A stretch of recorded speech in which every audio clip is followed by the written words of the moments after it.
Students, welcome back to my channel. আমি দেবাঞ্জনা ঘোষাল, তোমরা দেখছো আমার সাথে তোমাদের নিজেদের channel Shikshamarg education and computer centre. প্রথমেই আমার প্রত্যেকটি ছাত্রছাত্রীকে অসংখ্য ধন্যবাদ, অনেক অনেক ভালোবাসা এইভাবে পাশে থাকার জন্য। আমার প্রত্যেকটি স্নেহের পুরনো ছাত্রছাত্রী যারা প্রথম থেকে আমার সঙ্গে ছিলে এবং আমার নতুন স্নেহের ছাত্রছাত্রী যারা এখন চ্যানেলে আসছো, প্রত্যেককে অনেক অনেক ভালোবাসা এবং স্বাগতম।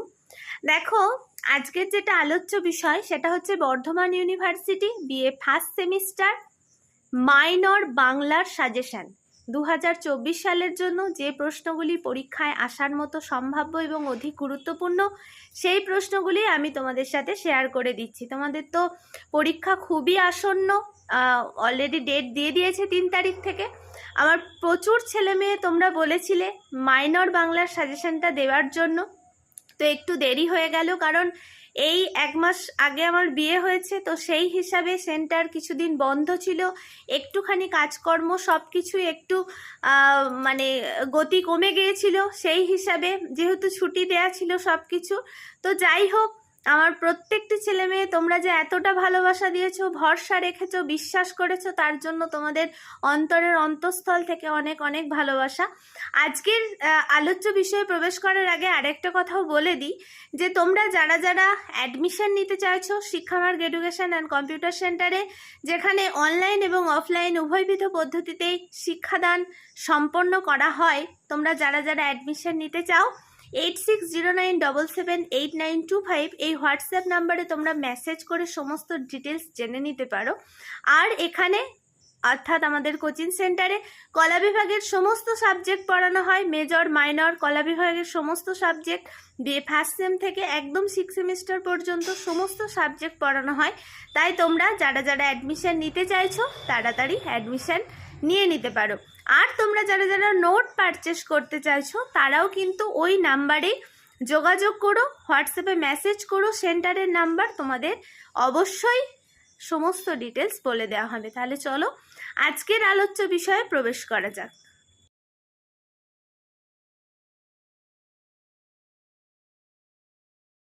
আচ্ছা দেখো, তো BA first semester minor Bengali suggestion 2023-24, যারা আমার স্নেহের প্রত্যেকটি ছেলে মেয়ে তোমরা যারা 3 বছরের জন্য ভর্তি হয়েছো বা 4 বছরের জন্য অনার্স নিয়ে ভর্তি হয়েছো, পাস এবং অনার্সের যারা যারা তোমরা বাংলাকে মাইনর হিসাবে রেখেছো, তাদের জন্য এই সাজেশন 2023 সালে তোমাদের পরীক্ষা হওয়ার কথা ছিল, কিন্তু যেহেতু 24 সালে গেছে তার জন্য 23-24 লেখা হয়েছে। এবং বর্ধমান ইউনিভার্সিটির আন্ডারে সমস্ত কলেজের তো একই সিলেবাস, তোমরা জানো মাইনর হিসাবে তোমরা যারা যারা বাংলা রেখেছো তাদের জন্য এই সিলেবাস। হোয়াটসঅ্যাপ নাম্বার তোমরা যারা যারা অ্যাডমিশন নিতে চাইছো অনলাইনে বা অফলাইনে 8609778925 এই নাম্বারে হোয়াটসঅ্যাপ করো। আজকের আলোচ্য বিষয় তো বলেই দিলাম, এবং প্রত্যেকটি প্রশ্নের মান 5-এও দিতে পারে কিংবা 10-এও দিতে পারে, কারণ আমার পুরনো স্নেহের ছেলেমেয়েরা জানো যে আমি 5-10 আলাদা করে দিই না, একবারেই দিই।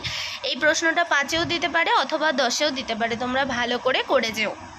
আচ্ছা, প্রথম প্রশ্ন দেখো, আত্মবিলাপ কবিতায় কবি মাইকেল মধুসূদন দত্তের আত্মবিলাপ বর্ণনা করো। খুব গুরুত্বপূর্ণ কয়েকটি প্রশ্ন দিয়েছি, প্রত্যেকটা চেষ্টা করবে ভালো করে যাওয়ার। অথবা এর সাথে দিতে পারে যে আত্মবিলাপ কবিতার নামকরণের সার্থকতা লেখো। আচ্ছা, 2 নম্বরের প্রশ্ন, এ তিনের ছল সম ছল রে কুয়াশায় অংশটি কোন কবিতার অন্তর্গত? এই যে অংশটি কবি বলেছেন, কেন বলেছেন তার তাৎপর্য লেখো। 3 নম্বরের প্রশ্ন, সোনার তরী কবিতার বিষয়বস্তু লেখো। অথবা প্রশ্নটা ঘুরিয়ে দিতে পারে যে সোনার তরী কবিতায় কবি যে তাত্ত্বিক দর্শনের কথা বলেছেন তার সম্বন্ধে আলোচনা করো। 4 নম্বরের প্রশ্ন, সোনার তরী কবিতাটি রূপকার্থে গ্রহণ করা ইঙ্গিতপূর্ণ কিনা নিজের ভাষায় লেখো। আচ্ছা, 5 নম্বরের প্রশ্ন, বনলতা সেন কবিতায় প্রতিফলিত জীবনানন্দ দাশের প্রকৃতি প্রেম আলোচনা করো, বা প্রকৃতির কবি কাকে বলা হয়, তার লেখা একটি কবিতার নাম বলো এবং তিনি যে কবিতাটি লিখেছেন তার বিষয়বস্তু আলোচনা করো। প্রশ্ন কিন্তু এইভাবেও দিতে পারে। 6 নম্বরের প্রশ্ন, 1000 বছর ধরে আমি পথ হাঁটিতেছি পৃথিবীর পথে। এই লাইনটার বা এই উদ্ধৃতিটার তাৎপর্য ব্যাখ্যা করো। 7 নম্বরের প্রশ্ন, আমার কৈফিয়ত কবিতায় কবি তাঁর বিরুদ্ধে ওঠা অভিযোগের কিভাবে জবাব দিয়েছেন তা নিজের ভাষায় লেখো, অথবা আমার কৈফিয়ত কবিতার নামকরণের সার্থকতা আলোচনা করো। 8 নম্বরের প্রশ্ন, জবন্না আমি কাফের ভাবিয়া খুঁজি টিকিদারি। এইটা খুবই একটা মানে গুরুত্বপূর্ণ উদ্ধৃতি। তো এই কবিতায় কবি যে অসাম্প্রদায়িক মনোভাবের পরিচয় দিয়েছেন তার আলোচনা করো। 9 নম্বরের প্রশ্ন, রসময়ীর রসিকতা গল্পে রসময়ীর চরিত্র লেখো। 10 নম্বরের প্রশ্ন, রসময়ীর রসিকতা গল্পে কেন হাস্যরস প্রধান হয়ে উঠল তা নিজের ভাষায় লেখো।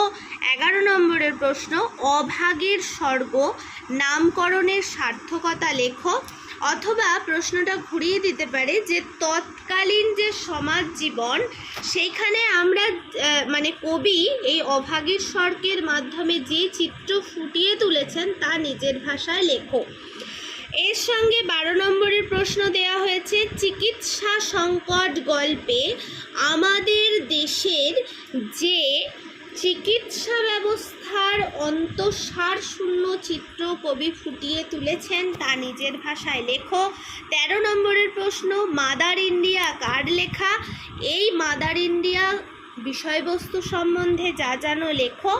এই বিষয়বস্তুগুলো আর নামকরণগুলো খুব ভালো করে যাবে, আমি শেষকালে বলে দিচ্ছি কেন করে যাবে।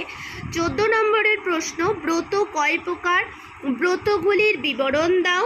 15 নম্বরের প্রশ্ন, ফলে বাঙালির মুখে যা ছিল অ্যাক্টিভ, বাঙালির লেখায় তা প্যাসিভ হয়ে পড়িল। কোন প্রসঙ্গে কবি কথা বলেছেন বর্ণনা করো। এর সঙ্গে তোমরা জানো তোমাদের কবিতা, নাটক, উপন্যাস, ছোট গল্প, প্রবন্ধ এই কাকে বলে এবং এর বৈশিষ্ট্য আর প্রকারভেদ। তো আমি তোমাদের বলবো এবারের জন্য তোমরা এই কবিতার বৈশিষ্ট্য লেখো, নাটকের বৈশিষ্ট্য লেখো, উপন্যাসের মানে এই 5টার শুধুমাত্র বৈশিষ্ট্যটা করে যেও, কারণ বৈশিষ্ট্যটা এই বছরের পরীক্ষার জন্য খুবই গুরুত্বপূর্ণ। অর্থাৎ তোমরা এই 16টা প্রশ্ন তোমাদের ফার্স্ট সেমিস্টারের মানে এই তোমরা যারা যারা পরীক্ষা দেবে খুব ভালো করে যেও, যারা যারা মাইনর বাংলা রেখেছো তাদের জন্য বলছি।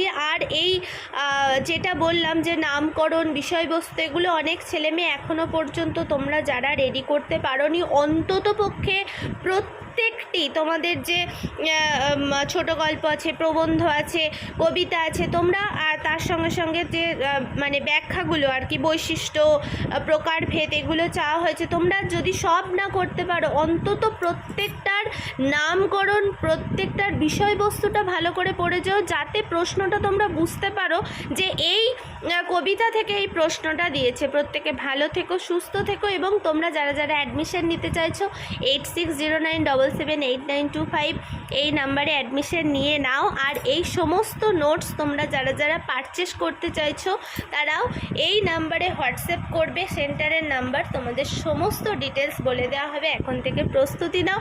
দেখো এখন থেকে যদি তোমরা প্রস্তুতি নাও, এখনও তোমাদের হাতে যে কটা দিন আছে অবশ্যই এই কটা প্রশ্ন তোমরা করে উঠতে পারবে বলে আমার বিশ্বাস। আর এখন থেকে নিজের ভেতরে তোমরা ভরসা রাখো, বিশ্বাস রাখো, তাহলে আগামী দিনের পথ চলা তোমাদের জন্য অনেক বেশি ভালো হবে।